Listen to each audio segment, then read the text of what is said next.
ఈరోజు ముగ్గురు జడ్జీలు గల సుప్రీంకోర్టు ధర్మాసనం కడుపులో ఉన్న ఫీటస్ అంటే కడుపులో ఉన్న బిడ్డని చంపమని తాము ఆర్డర్ చేయమని చెప్పి సుప్రీంకోర్టు తీర్పిచ్చింది. అసలు ఏంటి స్టోరీ? సుప్రీంకోర్టు ఎలా మాట్లాడింది? చీఫ్ జస్టిస్ చంద్రచూడ్ ఆధ్వర్యంలో ముగ్గురు జడ్జీలు గల ధర్మాసనం చెప్పింది, తల్లి హక్కులు సరే, పిల్లవాడికి కూడా హక్కులుంటాయి. పొట్టలో ఉన్నప్పుడు అన్బార్న్ చైల్డ్లో హక్కులు, మదర్ యొక్క రైట్స్ అన్నిటినీ బ్యాలెన్స్ చేయటమే సుప్రీంకోర్టు పని అని చెప్పి. అసలు ఏంటి స్టోరీ ఒకసారి చూద్దాం.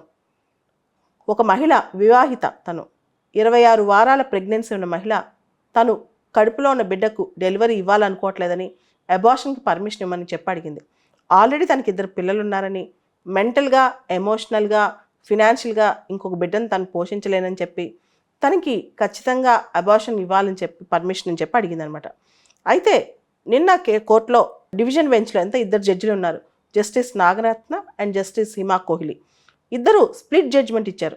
హిమా కోహ్లీ చెప్పింది, ఏ కోర్టు చెప్పగలదు కడుపులో కొట్టుకుంటున్న గుండెని ఆపమని అని చెప్పి ఆవిడ అడిగింది అనమాట. అంటే మేము చెప్పము ఆపమని అని.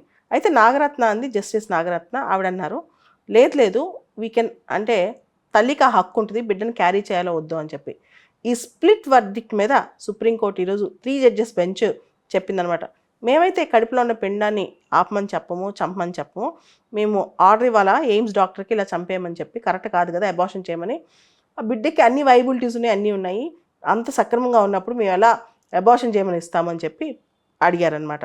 అయితే ఆల్రెడీ 26 వారాలు ఆగావు కదా, ఇంకా కొన్ని వారాలు ఆగితే డెలివరీ అయిపోద్ది, అవసరమైతే అంటే కోర్టు డిస్కషన్ ఇంకో మాట కూడా ఉంది, గవర్నమెంట్ని ఆ బిడ్డను టేక్ కేర్ చేయమని చెప్పొచ్చు, కానీ ఆల్రెడీ వైబుల్గా అంటే ఫీటస్ లివింగ్లో ఉన్నప్పుడు గుండె కొట్టుకుంటున్నప్పుడు మేము ఎలా ఆపమని చెప్పేదని చెప్పి అడగటం పెద్ద చర్చనీయాంశం అయింది ఈరోజు న్యూస్లో. ఈ ఇష్యూ మొత్తం జనరల్గా 26 వారాల వరకు అబార్షన్ ఎలో చేస్తారు. ఏ పరిస్థితులు అంటే ఇద్దరు డాక్టర్స్ రికమెండ్ చేస్తే, ఎలాంటి పరిస్థితుల్లో రేప్ విక్టిమ్ సర్వైవర్స్ కానీ, ఇన్సెస్ట్ అంటే ఎవరైతే తండ్రి బ్రదర్స్ రేప్ చేసిన కండిషన్స్లో, మైనర్కి పిల్లలు పుట్టినప్పుడు, లేదా women with physical and mental deformities ఉన్నప్పుడు, ఆ ప్రెగ్నెన్సీ టైంలో ఉమెన్ యొక్క మ్యారిటల్ స్టేటస్ చేంజ్ అయినప్పుడు, ఈ టైంలో 24 వీక్స్ వరకు కూడా పర్మిషన్ ఇస్తారనమాట.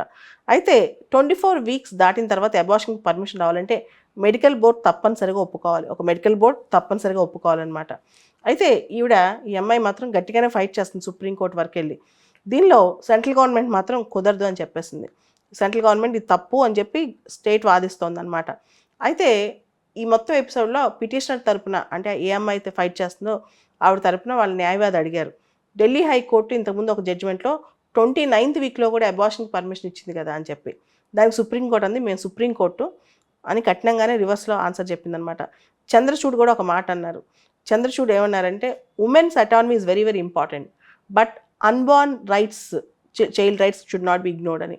మహిళల యొక్క అంటే ఆ అటానమీ అనేది, ఆ ఫ్రీడమ్ చాలా ఇంపార్టెంట్, కానీ కడుపులో ఉన్న పిల్లవాడి తరపున ఏ లాయర్ వచ్చి వాదించడు కదా, వాళ్ళ తరపున మేమే ఆలోచించాలి కదా అని చెప్పి చంద్రచూడ్ అన్నారు. సో ఇక్కడ ఒక క్వశ్చన్ అనమాట, 26 వీక్స్ ఆఫ్ ప్రెగ్నెన్సీ అంటే చైల్డ్కి వైబిలిటీ అనేది స్టార్ట్ అవుతుంది, ఆ టైంలో గుండె కొట్టుకోవడం కానీ ఇట్లాంటివన్నీ స్టార్ట్ అవుతాయి అనమాట ఒకవైపు. ఇంకొక వైపు ఏం జరుగుతుంది, మరోవైపు ఏంటంటే తల్లికి ఆ బిడ్డని పెంచే శక్తి లేనప్పుడు పరిస్థితి ఏంటి, ఈ రెండింటి మధ్య సందిగ్ధం అనమాట.